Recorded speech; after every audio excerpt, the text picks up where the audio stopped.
በመጨረሻም እንግዲህ ኪራና ጽናት እርቃ ወረዱ ማለት ነው። እንግዲህ ጽናት ከደስታዋ ብዛት አስሬ ስልኳን እያየች እንግዲህ ምርጥ ቀሚስ ገዝቶላት ዛሬ እራት እንበላለን፣ ቆንጅየዋ ሚስቴን ዛሬ እራት መጋበዝ አለብኝ ብሎ እንግዲህ በጠዋት ተነስቶ ቁርስ ሰርቶ ምናምን ነገር እንግዲህ ኒናዬ ዛሬ በሳቅ ገድላኛለች። አሬ ሲንግሎች አምላክ ወይ ፍረድ ወይ ውረድ እያለች ነው ማለት ነው። እንግዲህ ዛሬ በግድ ባል ካላገኘው ባል ፈልጌ እመጣለሁ እዚህ ቤት ውስጥማ አልቀመጥም ብላ በጣም ተናዳ ወጣች ማለት ነው። እንግዲህ እዚህ ቤት ስትጣሉም ኒና ምግብ አትበላም፣ ስትፋቀሩም ኒና ምግብ ትከለከላለች። እኔ ስለዚህ የእናንተ ተመልካች ሆኜ እስከ መቼ ነው? አረ የኔ አዳምና ብላ እንግዲህ ባል ፍለጋ ወጣለች ማለት ነው። ከናቲ ጋር እንግዲህ ቢጣመሩ ጥሩ ነው። ኒና እናት ናቲ እንግዲህ መጣመር አለባቸው እንጂ ሲንግል እስከ መቼ እያለች እሱም ደባለው የሚቀመጠው ቅዱሴ ጋር እሷም እንደዛው ሁለቱም ተዳብሎ ቢቀመጡ ጥሩ ነው ብዬ ያስባለሁኝ። ከሲንግል ትወጣ ነበረ እንግዲህ ሲንግልነት አንገላታኝ መሞቴ ነው። እስከ መቼ ነው እናንተን አይናችሁን እያየው የምኖረው እንዴ አምላኬ፣ አሁንስ በዛ እኮ ብላ ወጣች። አሁን ሂጂና ብይ እንጂ ምን ሆነሽ ነው ሲላት፣ ኧረ አልመለስም የእኔን 50 ሳላገኝማ እዛ ቤት አልመለስም ብላ እንግዲህ ናቲ ጋር ሄዳለች ማለት ነው። እንግዲህ ክብሮምም ሰኒዬ ይቆያል እንጂ ጊዜ ቢወስድም ሰኒ ወደ ዳሴ መመለሷ የማይቀር ነው። ጆከር ግን ያኔ ልብ ይሰበራል።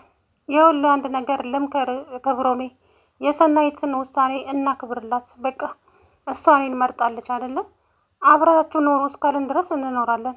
አይ ብትልና ወደ አንተ ብትመጣም ደግሞ ምን አቀብርላታለሁ ፍላጎቷን። ስለዚህ አሁን ተወኝ በቃ ልሂድበት አለው። ከዛም ክብሮም እንግዲህ የበለኝ ለዛሬ ቢመስልህም ግን ነገ ትመጣለች። ሰኒ የኔ ብቻ ናት።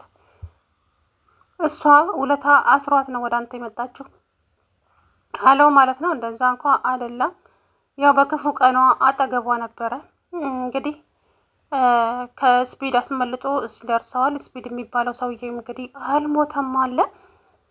የመርሲ ሞይ የሚባልም የእሷን ፎቶ እንግዲህ አቀናብሮ ሶሻል ሚዲያ ላይ እለቀዋለሁ የጠየቁሽን ገንዘብ ካላመጣሽ በስተቀር እያለ እንግዲህ ራኬብን እያስፈራራት ይገኛል። አሁን ራኬብ ቀጥ ብላ የገባበት ገብቶ በፖሊስ ማስያዝ፣ ይሄ ነው የኔ የምለው። መርሲ ሞይ መያዝ አለበት። እስከ መቼ ነው ሰኒ እንግዲህ እንደዚህ የዛፍ ላይ እንቅልፍ ተኝታ የምትኖረው እንዴ? የምሬን እኮ ነው። የዛፍ ላይ እንቅልፍ ነው እየኖረች ያለችው ልጅቷ። ኮሽ ባለ ቁጥር ምን መጣ፣ ኮሽ ባለ ቁጥር እሱ ነው የመጣው እያለ ተሳቀቀች። እና ራኬብ ደግሞ እንግዲህ ይሄንን ፎቶ ሰኒ የምታውቀው አልመሰላትም። ሰኒ ግን ታውቀዋለች፣ አይተዋለች። እንግዲህ ምንም የተለየ ነገር አላደረጉም። ልጅቷን በሆነ ነገር አደንዝዞ ከተኛች በኋላ አጠገቧ ሄዶ ነው ልክ ራቁቷን የተኛች አስመስሎ ብርድ ልብሱን ወደ አንገቷ ጠጋ አድርጎ ፎቶ ያነሳት፣ በቪዲዮም ቀርጿታል። ያ ልክ ከሱ ጋር እንደተኛች ነገር አድርጎ ነው። እሱም የሆነች ፓካውት ነገር የለበሰው ከውስጥ አቀነባብሮ ይሄንን እንግዲህ ከኔ ጋራ ያልተገባ ነገር ስታደርግ ነው የቀረስኳት ይሄ ቪዲዮ። ስለዚህ አሁን የጠየኩሽን ብር ታመጫለሽ ወይስ እንደዚሁ በቲቤት ተወጥረሽ የእህትሽን ፎቶና ቪዲዮ ሰው ሲስቅና ሲሳለቅበት ማየት ትፈልጊያለሽ ብሎ እንግዲህ አስፈራርቷት ሄደ። ይሄንን ፎቶ በትነውና ሚዲያ ላይ ግንባርህን ብዬ ነው የምደፋ። እኔ ራኬብ እንደሆንኩ አታውቅም እንዴ? እመነኝ ዋጋ አስከፍልሃለሁ አለች። ግን ደግሞ ዞር ብላ ስታየው የእህቴ ህይወት መመሰቃቀሉ ሲመሰቃቀል ቆሜ አላይም ብላ እንግዲህ ግራ ተጋባች። ቅዱሴ ጋር መጣች። ቅዱስም ደግሞ እንግዲህ ናቲ እንደምታዩት ራኬብን በጣም ነው የሚፈራት እና በጣም ያስቀኛል። በነገራችን ላይ ቅዱስ ማናሱ ናቲ ማለት ነው። ከዛ በኋላ ናቲ ቅዱሴን ለብቻው ማውራት እፈልጋለሁ ውጣ ስትለው አረ ወጣለሁ ይህንን ፊት ቁጭ ብዬ ከማይ ብሎ ወጣ። ራኬብ ምን ሆነሽ ነው እንደዚህ አቻኩለሽ? ምንድን ነው የተፈጠረ ነገር? እባክህን ቅዱሴ ስቸግረኝም ሆነ ስደሰት አንተ ጋር ነው የምመጣውና እባክህን ተጨንቄብሃለሁ። ምንድን ነው የሆንሽው ራኬብ? ምን ሰኒ ደግሞ ምን ሆነች? ለአሁኑ ምንም አልሆነችም፣ ግን ለወደፊቱ አላውቅም እኮ ምንድን ነው የሆነችው ሲላት የመርሲ ሞይ የሚባል ሰኒ በፎቶና በቪዲዮ ቀርጿት የጠየኩሽን ገንዘብ የማታመጪ ከሆነ ሶሻል ሚዲያ ላይ ነው የምበትነው ብሎ እያስፈራራኝ። ምን? አዎ ቆይ እሱ ማን ስለሆነ ነው ይሄን ያክል እሺ ሰኒ ስለዚህ ጉዳይ ታውቃለች? አላውቅም። እኔ ግን ቢጨንቀኝ ነው እሷን ከምጠይቃት ብዬ ወደ አንተ የመጣሁት። አየሽ ራኬብ፣ በመጀመሪያ ደረጃ ገንዘቡን ለሱ ሰሰጪ የሰኒን ሀሳብና እቅድ ማወቅ አለብሽ። ምክንያቱም ሰኒ ይሄንን ነገር የምታውቅ ከሆነ በቃ እንኳን አይደለም መልቀቅ የፈለገ ነገር ማድረግ ይችላል። ግን ሰኒ የማታውቅ ከሆነ ነው ነገሩን የምናወራበት አላት። እኮ እንዴት ላድርግ? ይኸውልሽ ራኬብ ተረጋጊ፣ በመጀመሪያ ደረጃ ተረጋጊ። ሲቀጥል ደግሞ በፍጹም ፎቶ ነው የለቀው። እስቲ ይልቀቀውና እናያለን። አውቆ ነው። ከዛ በኋላ ምን ማድረግ እንዳለብኝ ራሱ አላቅም። ናቲ ማነ ቅዱሴ ተጨንቅ ያለው አትጨነቂ፣ ዋጋውን ያገኛል እሱ አላት። ከዛ በኋላ ተረጋግታ እንግዲህ እሷም ወደ ቤቷ ሄደች። መርሲሞ የሚባል እንግዲህ ብዙ ገንዘብ ጠይቋታል ማለት ነው ራኬብን። የሀብታም አይደለሽ እንዴ? ሲያዩሽ ሀብታም ትመስያለሽ። ስለዚህ ቤትሽንም ሸጠሽም ቢሆን ታመጫለሽ ብሎ እያስፈራራት ይገኛል ማለት ነው። እሷም ደግሞ እኔ ራኬብ ማን እንደሆን ካለ አታውቅም መሰለኝ፣ ዋጋህን እሰጥሃለሁ እንጂ 75 ሳንቲም ላንተ አልሰጥህም እመነኝ አለችው። ከዛ በኋላ ነው እንግዲህ ነገሩ የተጀመረው ማለት ነው። ወይዘሮ ራኬብ በጸባይ ብንነጋገር አይሻልም? አልነጋገርም። እኔ እናንተ በጸባይ ምን እንደምታመጣ አያለሁ። እኔ 75 ሳንቲም አልሰጥህም እያልኩ እሺ አሰጭኝም? አዎ አልሰጥህም። ምን እንደምታመጣ አብረን እናያለን። ከዛ እንግዲህ እንደዚሁ ተዛዝተው እሷም ወደ ቤቷ ሄደች፣ እሱም ወደ ቤቱ መጣ። እንግዲህ እሱ ቤቱ የት እንዳለም ዛፍ ላይ ይደር አላውቅም። እሷም እንግዲህ ሰኒ ምን ሆነሽ ነው እህቴ? ለምንድን ነው የምትጨነቂ? ቆይ ምንድን ነው ያስጨነቀሽ? ነገሮች እኮ አሁን እየቀለሉልን ነው። አይ እየከበዱብን መጡ እንጂ ምን ይቀሉብናል? ቆይ እኔ የማላውቀው ነገር ደግሞ ተፈጥሯል እንዴ?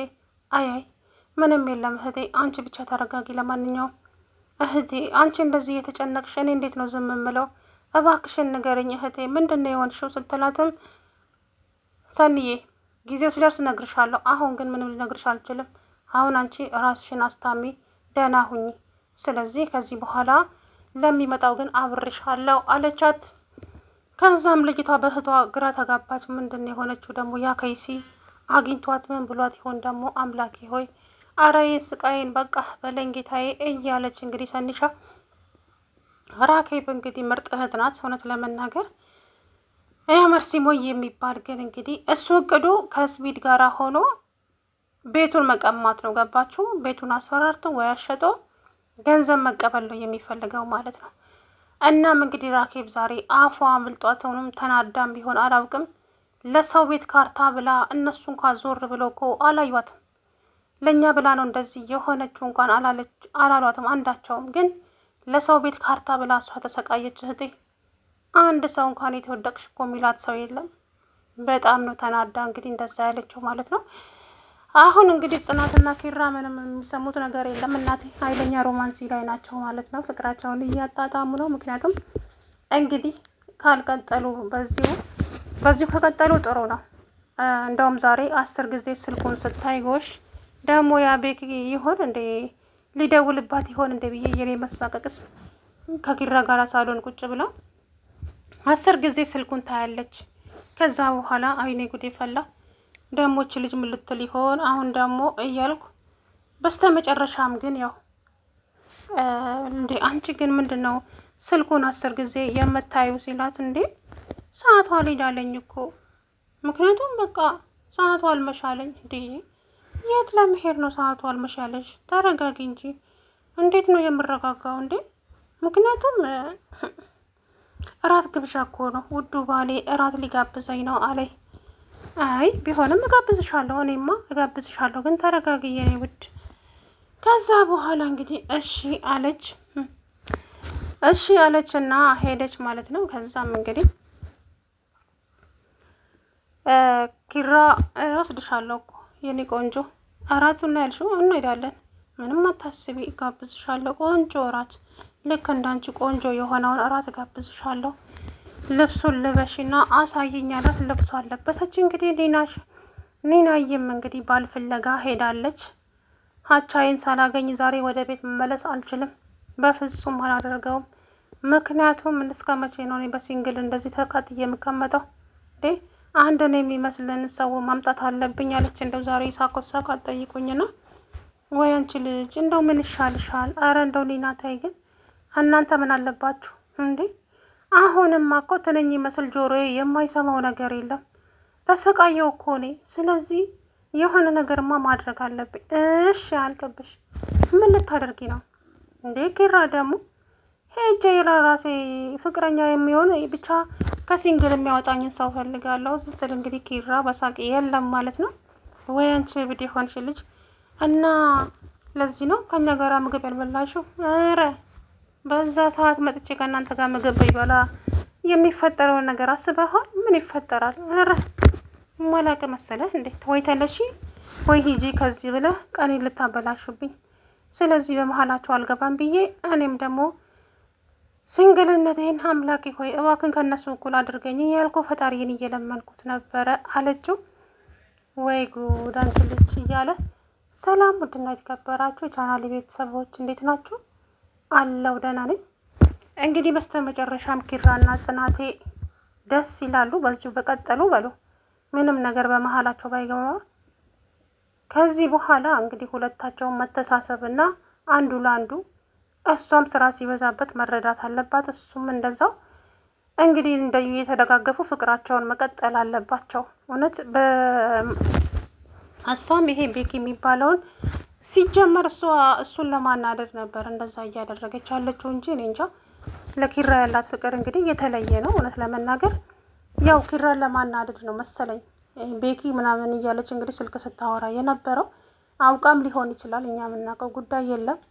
ለማንኛውም እንግዲህ እርቅ አውርደዋል። ዛሬ የአልጋ መውረጃ እንቁላል ፍርፍር ነው እንቁላል ፍርፍር ነው እንግዲህ ሰርቶ ያበላት ማለት ነው። ዛሬ በጣም ተደሰተች። እኔና አየን በቅናት እንግዲህ እኔ ሲንግል እስከ መቼ ነው በዚህ የምቀጥለው እንዴ? አልበዛም እንዴ? እኔም የራሴ የሆነውን ሰው መፈለግ አለብኝ እንጂ እናንተን አይናችሁን እያየሁ ስታወሩ ሲሰማኝ የሆነ ነገር ስታደርጉ